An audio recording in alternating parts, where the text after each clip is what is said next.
دیکھا کہ خون میں لت پت بچہ تھا، اس لاش مبارکہ کو اس زوجہ امام حسین کی گود میں ڈالا گیا۔ اس زوجہ پر لاکھوں سلام کہ نہ سینہ ٹھوکا نہ ماتھا پیٹا، بلکہ اس بچے کو جگہ جگہ سے چومتی رہیں۔ کہا رب ذوالجلال نے اپنی امانت واپس لی ہے، میرے مولا نے اپنی امانت واپس لی ہے۔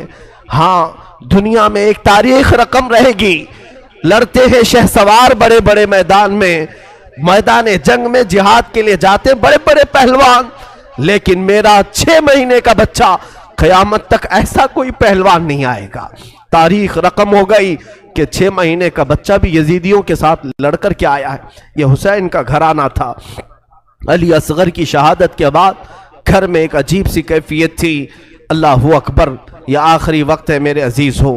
حسین ابن علی رضی اللہ تعالیٰ عنہ کے گھر میں سوائے ان کے بیٹے زین العابدین کے جو بیمار تھے، ان کی عمر 22 سال کی تھی، کمزور تھے، بخار زدہ تھے، لیٹے ہوئے خیمے میں بخار سے ان کا جسم تپ رہا تھا، وہ سارا منظر وہ اپنی بیماری میں دیکھ رہے تھے۔ اب کوئی باقی نہیں تھا، بچے کو تک نہیں چھوڑا تو کون باقی رہے گا۔ امام حسین ابن علی رضی اللہ تعالیٰ عنہ نے دیکھا، قرآن کو جلدی سے کھولا، تلاوت کرنے لگے۔ اچانک خیمے کے دروازے پر دیکھا، آہٹ محسوس ہوئی تو اٹھا کر کے چہرہ دیکھا تو امام زین العابدین جبہ پہن کر کھڑے ہیں۔ کہا بابا اجازت دے دیں۔ مولا حسین تڑپ کر اٹھے، کہا زین العابدین میرے گھر میں اب بچا کون؟ میرے بعد ان بیویوں کو کون دیکھ بھال کرے گا؟ ان عورتوں کو کون لے جائے گا؟ اور میری نسل تم سے ہی تو چلنی ہے۔ امام سجاد زین العابدین کو مولا حسین نے روک دیا، بستر پر لٹا دیا اور کہا کہ اب میرا وقت ہے، میرا مقام ہے۔ اسی اثنا میں عورتوں کو کچھ نہیں کہا۔ فضہ کنیز تھی فاطمہ زہرا کی، بلایا، اے فضہ جاؤ، اندر بیبیوں کے پاس ایک صندوق ہے، اس صندوق میں ایک جبہ رکھا ہے، وہ جبہ اٹھا لاؤ، لیکن خبردار زینب کو مت بتانا، زینب سے مت کہنا۔ وہ فضہ گئی، جلدی سے وہ صندوق کھولنے لگی اور جبہ اٹھایا تو بی بی زینب دیکھ لی۔ کہا کیا کر رہی ہو؟ کہا یہ جبہ لے جانے کے لیے مولا نے حکم دیا ہے۔ وہ دوڑتی ہوئی آئی، لا میں یہ جبہ لے کر کے جاتی ہوں۔ وہ خود اپنے ہاتھوں سے لے آئی مولا حسین کے خیمے میں اور وہ جبہ لا کر کے دیتی ہیں اور پہناتی ہیں۔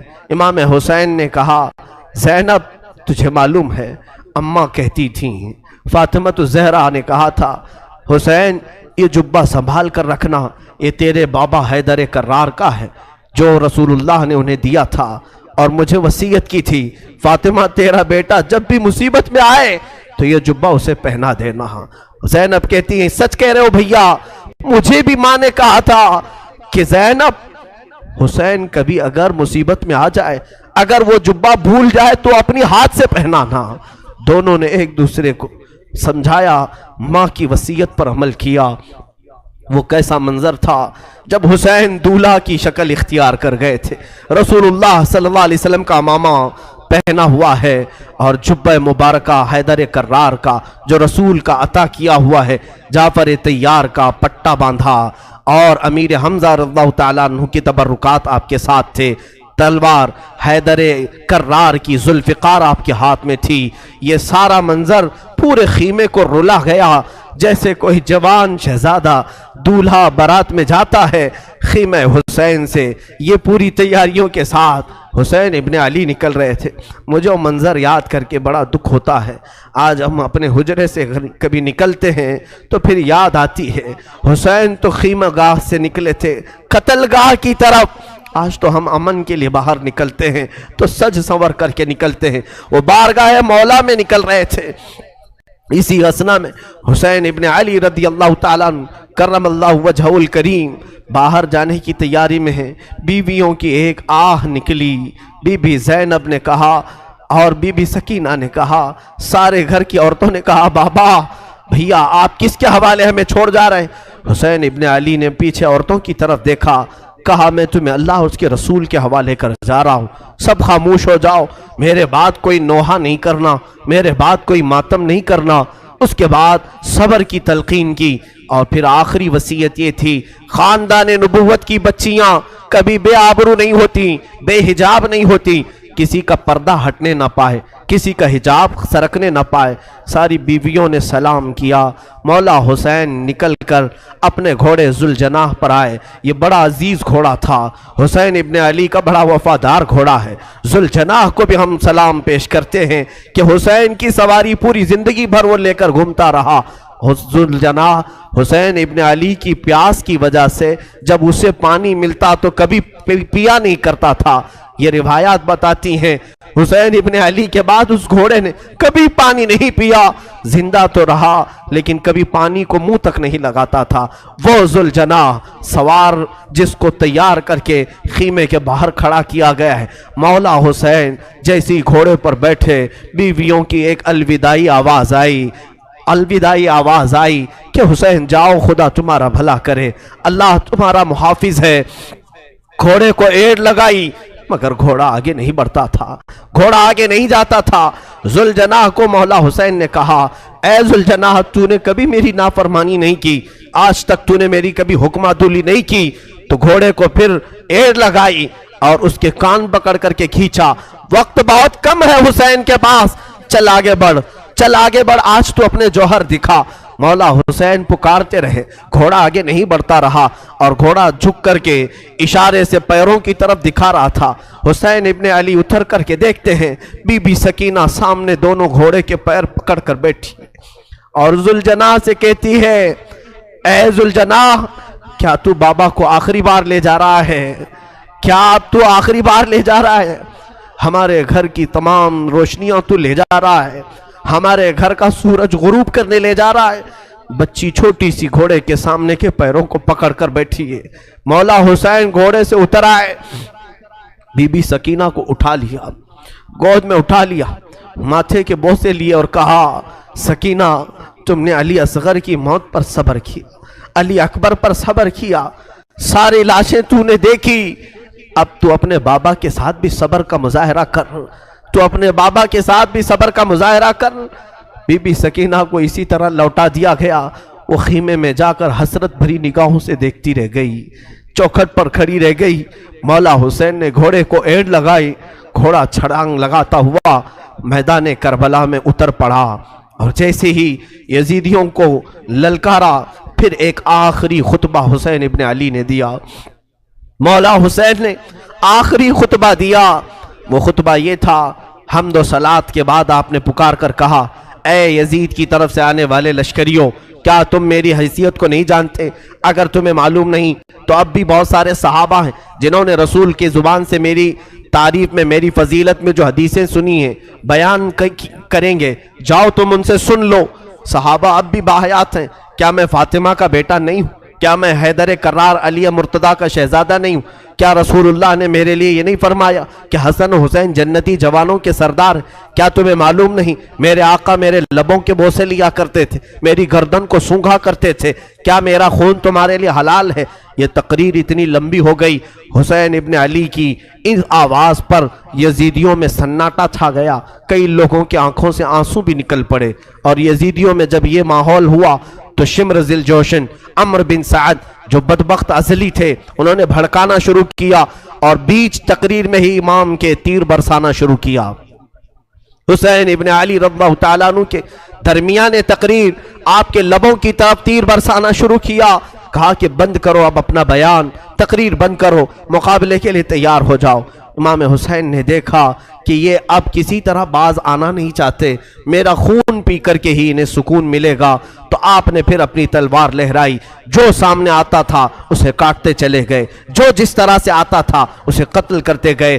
حسین ابن علی اتنی مرتبہ خیمے کی طرف آتے تھے اور اپنی بیویوں کو دیکھتے اور پھر چلے جاتے تھے۔ یہ دوپہر کا وقت تھا، ظہر کا وقت قریب آیا اور حسین ابن علی رضی اللہ تعالیٰ عنہ، اندازہ کرے وہ 56 سال کی بڑھاپے کی عمر ہے، جو 3 دن سے پیاسا ہے، 3 دن سے بھوک کی شدت الگ ہے، اور پھر جو جوانوں کی لاشیں اٹھایا وہ الگ مسئلہ ہے۔